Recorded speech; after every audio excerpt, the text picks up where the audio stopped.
Friends, good morning. It may not be morning when you are watching or listening to this, but it is morning for us as we are filming this. And I absolutely love mornings. It is a time that centers me. It is a time that anchors me. And this entire series, Grapes in the Desert, has been an anchoring series for us all. The desert, this place where we encounter challenging seasons in our lives. And we have talked a lot about how do we find grapes in the desert, these moments, these gifts that nourish us, that help us, that empower us in the midst of these seasons. And we've covered a lot of ground. I mean, we've talked about how do you remain connected when you feel disconnected in the desert. How do you hear from God? How do you live into gratitude as well as lament? How do you trust God well? How do you even pray in the desert? You know, where do we get our courage and strength from to walk the path that is before us? And so this is the last episode that we're going to tackle in this mini-series, Grapes in the Desert. And there is one more anchoring subject that I'm excited about exploring with you in this episode. So let me just jump in with a question. And the question is this: when is enough enough? And how does that question hit you? You know, this word enough means you got what you need. It's what's essential. And yet, it is a word that we often use paradoxically, in its negation, if you will. Meaning, it's a word that talks about having what we need, but we often use it in connection to what we don't have. I mean, whether you're in the wilderness or not, think about over the last few weeks how often you have said things like, I don't have enough time. I don't have enough energy. I don't have enough money. I don't have enough, and then fill in the blank. This idea of not having enough permeates our lives, and it's amplified in the midst of the desert. I was struck recently reading a fantastic book that I can't recommend enough called The Soul of Money. And it's written by a gal by the name of Lynn Twist. And she does a brilliant job talking about how pervasive not having enough is to our lives and how we think about it. On page 43 and following, she writes this. She says, for me, and for many of us, our first waking thought of the day is, I didn't get enough sleep. The next one is, I don't have enough time. Whether true or not, that thought of enough occurs to us automatically before we even think to question or examine it. We spend most of the hours and the days of our lives hearing, explaining, complaining, or worrying about what we don't have enough of. And then she talks about, like, in the morning when you wake up and say, I didn't get enough sleep. She goes, before we even sit up in bed, before our feet touch the floor, we're already inadequate, already behind, already losing, already lacking something. And by the time we go to bed at night, our minds race with a litany of what we didn't get or didn't get done that day. We go to sleep burdened by those thoughts and wake up to the reverie of lack. This mantra of not enough carries the day and becomes a kind of default setting for our thinking about everything, from the cash in our pocket to the people we love or the value of our own lives. She contends that we live with a scarcity mindset, that there isn't going to be enough, I gotta get my own. We're constantly grasping to have more because we sit in a scarcity mindset. And some of the ways that you can tell this is that, if you are constantly thinking about, well, what do I need to get or acquire? I mean, think about how much time you spend perusing Amazon. or you find yourself uptight and stressed and you just kind of take it out on your spouse or your friends or your kids or your coworkers because it's exhausting living with this grasping mindset. Or you have a hard time celebrating the success of other people because there isn't enough to go around. And so if they're getting theirs, I'm not getting mine. This is something that sits at the center of most of our lives. And here's what I want to contend in this episode. Here's what I want us to think about. Is that the wilderness recalibrates us to what is essential and to what is enough. See, the scriptures have a rich tradition of talking about scarcity and acquiring and contentment. And I just want to run you through just a series of passages that have struck me leading up to this episode and thinking about this in the context of scarcity mindset. Think about how the scriptures begin in Genesis chapter 3. You know, God has created this amazing world. He has invited Adam and Eve to partake in it. And yet, what does the serpent say to Eve? Did God really say, you know, here is this tree, Eve, before you. God is holding out. You don't have enough. You need more. I mean, at the beginning, that caused all of the pain and brokenness and chaos in the world was this lie: you don't have enough and you need more. It descended the world into slavery to sin and brokenness. And the central theme in the Hebrew scriptures that Jesus will play off in his own life is the actual Exodus story where God rescues and redeems Israel from their slavery. He brings them out into the desert and he begins to recalibrate his people, to move from slavery to fully living in to what it is to be a human being in the family of God. And so you've got this story that most of you have read so many times. It's the story of the manna in the desert. And God says to Moses, tell the people to go out, gather just what they need for that day. Don't save any of it. And Moses tells the people this, and we read this in Exodus 19 to 20.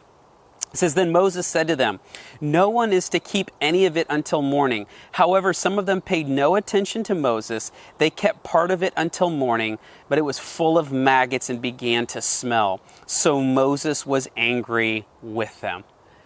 God was trying to teach his people how to trust him in the desert, that what God's provision was enough for them.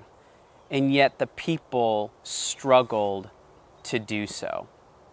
And you even see this playing out in that Israel wasn't supposed to spend 40 years in the desert. But because after the spies went into the land and came back and said, we can't go in, and God goes, you can, I will give you just enough. They go, it's not going to be enough for what we need. And God goes, well, clearly you haven't learned your lesson well enough. And so you're going to end up spending an extra 38 years in the desert until you can learn to trust my provision. It's at the end of these 40 years that we read of a very significant passage in Deuteronomy chapter 8. In fact, Deuteronomy 6 through 10 becomes the manual, if you will, for Israel's desert experience. And in Deuteronomy 8, 2 through 5, Moses is speaking to the people and he says, remember how the Lord your God led you all the way in the wilderness these 40 years to humble and test you in order to know what was in your hearts, whether or not you would keep his commands. He humbled you, causing you to hunger, and then feeding you with manna which neither you nor your ancestors had known, to teach you that man does not live on bread alone, but on every word that comes from the mouth of the Lord. Your clothes did not wear out and your feet did not swell during these 40 years. Know then in your heart that as a man disciplines his son, so the Lord your God disciplines you. God did all of these things in the desert to train them, to help his people to understand that God's provision is enough.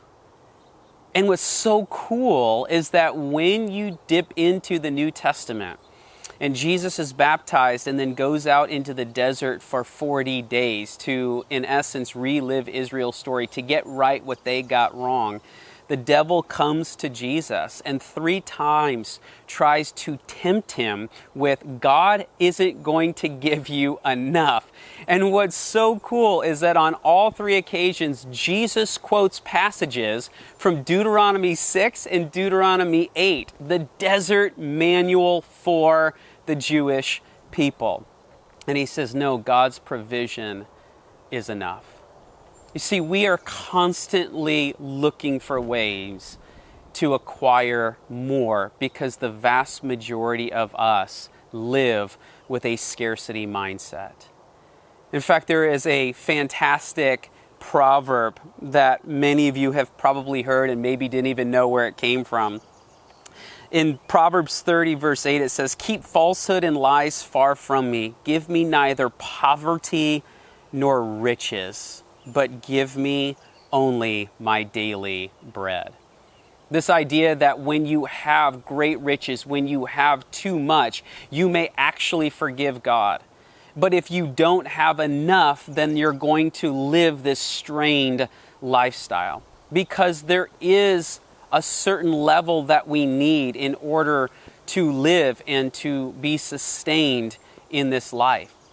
And I love how this ends, but give me only my daily bread, because it sounds awfully familiar to us, because it's precisely what Jesus has in the Lord's Prayer, where he just says, this is how you should pray, and in the midst of this, give us this day our daily bread. Because Jesus knows that we have daily needs. But the problem comes when we're actually longing for more than what we need. That we have enough, but we desire more. In fact, in the Sermon on the Mount, Jesus talks about worry. And in chapter 6, he says, therefore I tell you, do not worry about your life, which you will eat or drink, or about your body, which you will wear. Is not life more important than food, and the body more important than clothes? I mean, look at the birds of the air. They do not sow or reap or store away in barns, and yet your heavenly Father feeds them. Are you not much more valuable than they? I mean, can any one of you add a single hour to their life by worrying? And why do you worry about clothes? Look at the flowers of the field and how they grow. They do not labor or spin, yet I tell you that not even Solomon in all of his splendor was dressed like one of these. If that is how God clothes the grass of the field, which is here today and tomorrow is thrown into the fire, will he not much more clothe you, O you of little faith? So do not worry, saying, what shall we eat, or what shall we drink, or what shall we wear? For the pagans run after these things, and your heavenly Father knows that you need them. But seek first his kingdom and his righteousness, and all of these things will be given to you as well. Therefore, do not worry about tomorrow, for tomorrow will worry about itself. Each day has enough trouble of its own.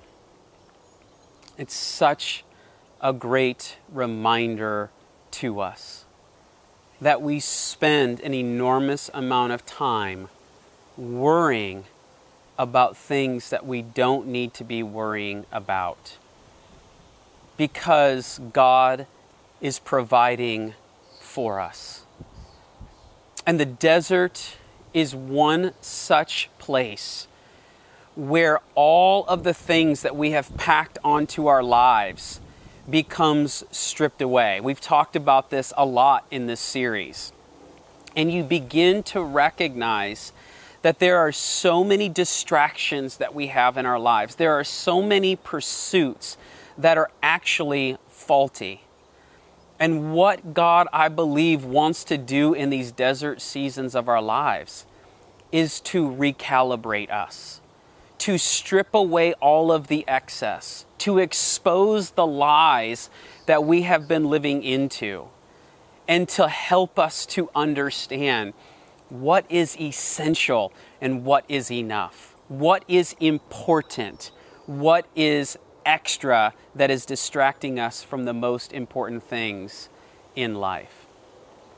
And so when we live into a scarcity mindset, when we don't think we have enough, we are being fed a lie that says that to be content with enough is actually not enough. But the truth is that enough is what we need. And my friends, my prayer for us as we navigate these challenging seasons of our lives, that we would ask God to expose in us those things that we have missed, those things that have gone beyond what is essential, that have gone beyond what is enough, and to recalibrate us. And maybe for some of you, it's picking up this book, The Soul of Money, because it's not just a book about money. It's about the very things that guide and direct our lives. Maybe for others of you, you just over the next week, just spend 10 minutes each day just going, "Dear God, would you help me to see all of the ways that I have missed what is essential and what is enough, and I'm not living in tune to what you've invited me to do." Because friends, the desert is a gift. There are grapes in the desert. And it's in the desert where God often does His greatest work in our lives. And so I just want to conclude with one more quote from Gary Burge. He has been a wonderful guide for us as we have been navigating this desert experience. And he writes this on page 47 of The Bible and the Land. He says, "The Bible offers no account of a godly man or woman avoiding the wilderness. It is a severe mercy, but a mercy nonetheless. The wilderness experience is where we discover something about ourselves and God sees what is truly in our hearts. It is here where His simple provisions of water and manna and quail suddenly are seen for their beauty and wonder. And it is here where we might hear His voice in ways unheard of before." I pray that is true for you. So friends, thanks so much for watching. Thanks for listening. Thanks for engaging this mini-series on grapes in the desert. May you walk out the text well in your lives.